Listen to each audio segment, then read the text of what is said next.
my beloved Boss Mike Cervera. Pasok. Ang Senate hearing, major build-up, alam na nila na sukol na sila doon sa College of Ministry. So, pinaligiran namin. Pinaligiran nila.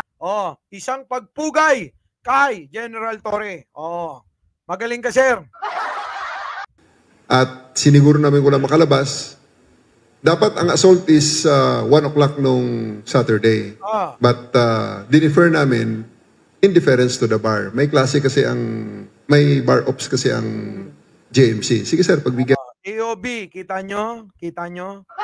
Sabi ko sa abogado. Next morning, sabi ko, nakita na nila, nagtatanong, bakit ang daming polis? Ito na. Meron kaming naka-recording, narinig nila yon. Mga taga-KOGC, hahanapin na namin si Pastor Kibuloy our way. Because for 2 weeks, it's always your way. Sabi sa amin dito sa Senate hearing, lahat ng papasok ay hindi dapat na walang armas. So armado, SWAT, SAF ang ilalagay namin. So I placed all the 500 SAF on that building and 500 RMFB SWAT in the JMC. Simultaneous. So, nakita nila yung build-up na yun eh. So, alas 10, nakarinig na kami ng feelers. So, tumawag ang national headquarters dahil high level ang nagiging feelers, ang negotiations. So, sige sir, i-hold ko hanggang alauna. Ang alauna ko na assault is hold natin hanggang alas 3. So, yun. Other sets of things transpired sa negotiations na until na makarating na nga ang aeroplano, pinasakay namin sa aeroplano, pinalipad papuntang Manila. Natapos ang... kita nyo? Natapos ang lahat. Pakinggan ninyong maigi to, ha? Huwag kukurap. Pakinggan ninyo ang mga kakayanang isipin ng mga taga-suporta ni Kibuloy. Pasok! Galit na galit kay Pangulong BBM ito eh. Paring Ratam. Pasok! BBM! Batanggenyo ako! Ito masasabi ko sa'yo! Kundangang panis ka! Kundangang panis! Ano pa? Ano pa? Tuloy mo, sabi nung announcer, yung kanilang MC. Ano pa? Sabihin mo na. Eto naman, syempre, uto-uto. Magsasalita. Ano ba ibig sabihin ng kundangang panis? Ikaw lang ba, kuya, ang Batanggenyo? Aba, kalintikan mo na. Hindi lahat ng Batanggenyo galit kay Pangulong Bongbong Marcos. Ikaw lang yata yun. Bakit ano kaya dahilan? May dahilan syempre kung bakit ganyan yan. Pakinggan natin. Sa'yo, kundangang panis ka! Galit na galit. Kundangang panis! Ano pa? Lumayas ka na dyan! Kaya po ako naninindigan dito. Kita mo, pinalayas si Pangulong Bongbong Marcos. Lumayas na daw si Pangulong Bongbong Marcos. Dahil lang sa isa ditong nagpakilalang Batanggenyo daw. Sasampalin kita ng burat.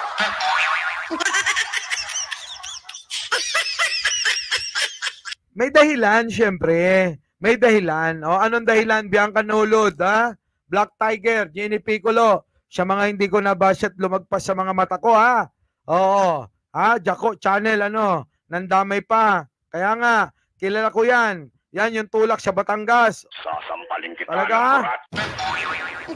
Ito na. Game. Bakit? Lotto Lucky Winner. Anong dahilan? Solidad Kunanan. Ito ang dahilan.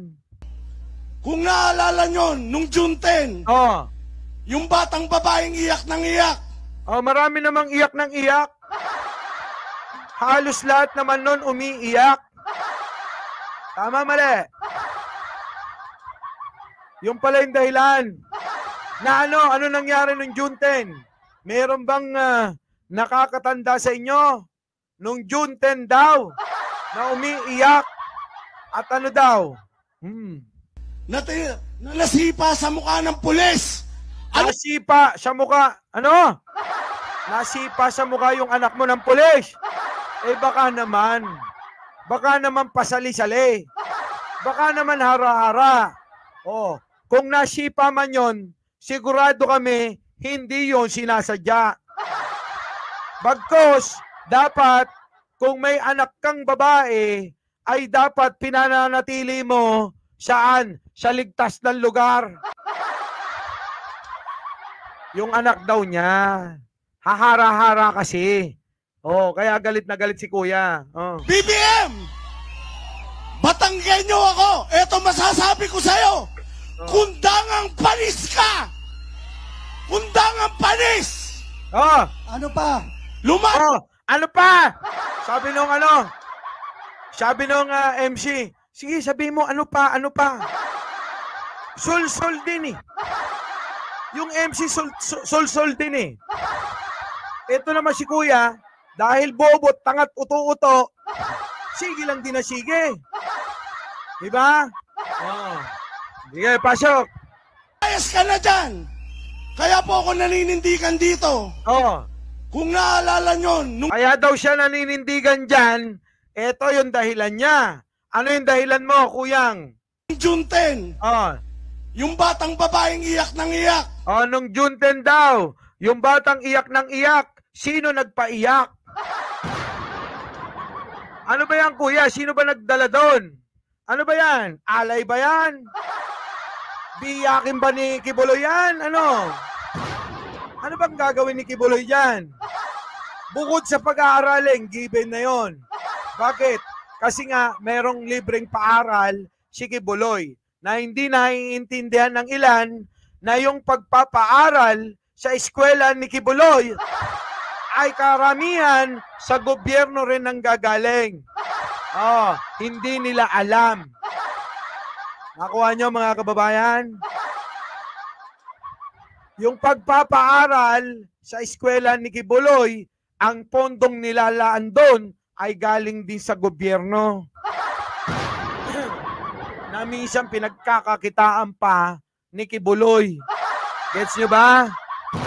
Gets nyo? Oo. Shout out Direk Freddy. Oo. Attorney Claire. Boss Mike Tamski at sa lahat na nagtatanggol sa tama at totoo. Sabi ni Bianca Nulit, thank you naman po. Oo. Eto na si Chef. Pakita ka nga konti. Hindi ka nakikita. Oh, yan na.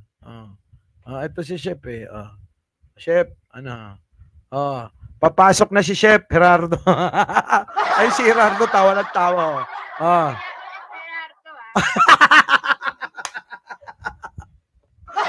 Pasensya nyo na, mga bata. Kasi, ganyan talaga mga bata, di ba? Okay, ito na. Mga kababayan, balik natin to, ha? Sige, tuloy. Nasipa sa mukha ng pulis. Anak ko po yun! Nako, kasalanan mo yan. Kung hindi ka naman ano, di ba? Bakit mo hinayaan yung anak mo na hara-hara doon? Di ba? Doon saan? Sa mga pulis na harangan sa pagpasok at pagsilbi ng warrant of arrest kay Kibuloy na ngayon nahuli na at malamang ay pinagpipiestahan na ni Peryong at ni Dagol. Pasok. Grabe!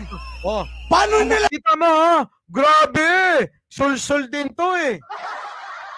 Kita nyo mga kababayan itong sul-sul na MC. Ito. Itong busog din ang mukha.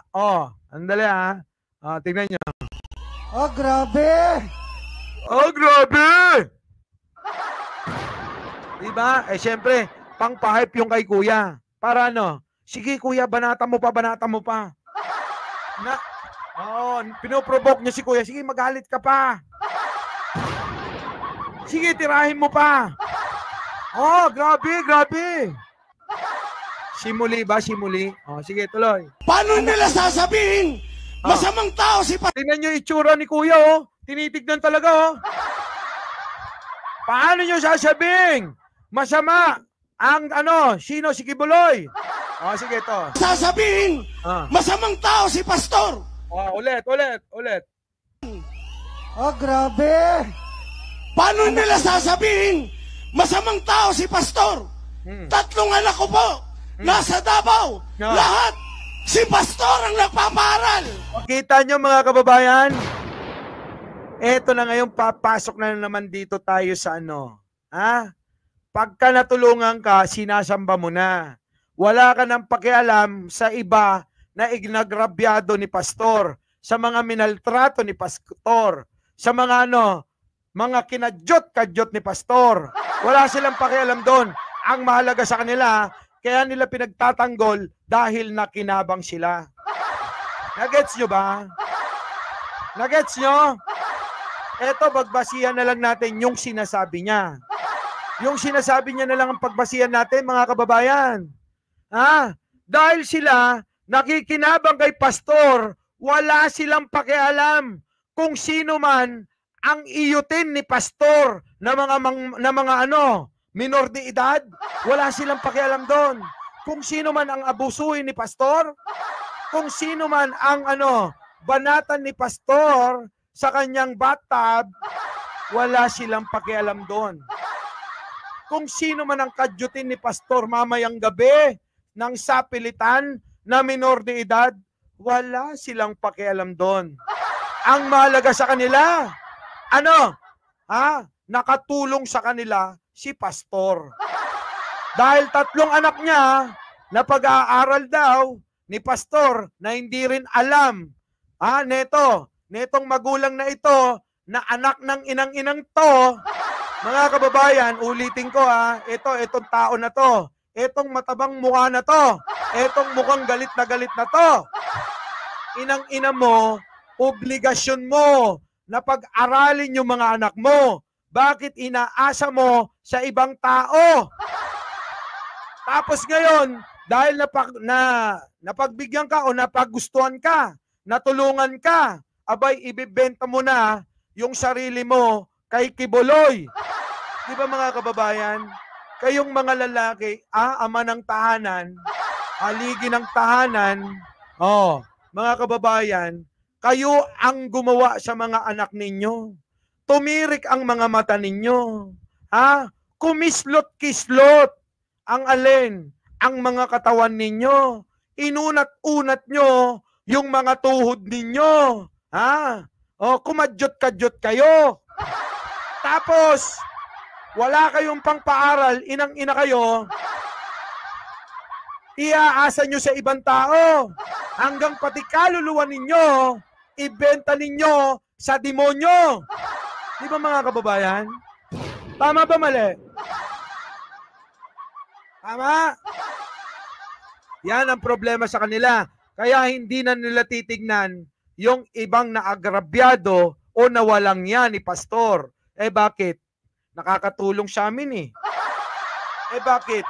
Meron kaming pakinabang kay Pastor Di ba walang pagkakaiba sa mga vlogger nila? Bakit? Nagkakapera kami kay Pastor bakit?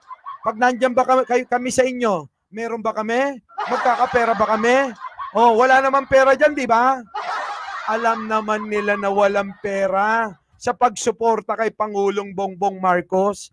Alam nilang walang magbabayad sa kanila sa pagsuporta nila kay Pangulong Bongbong Marcos. Wala. Kaya ang gagawin nila?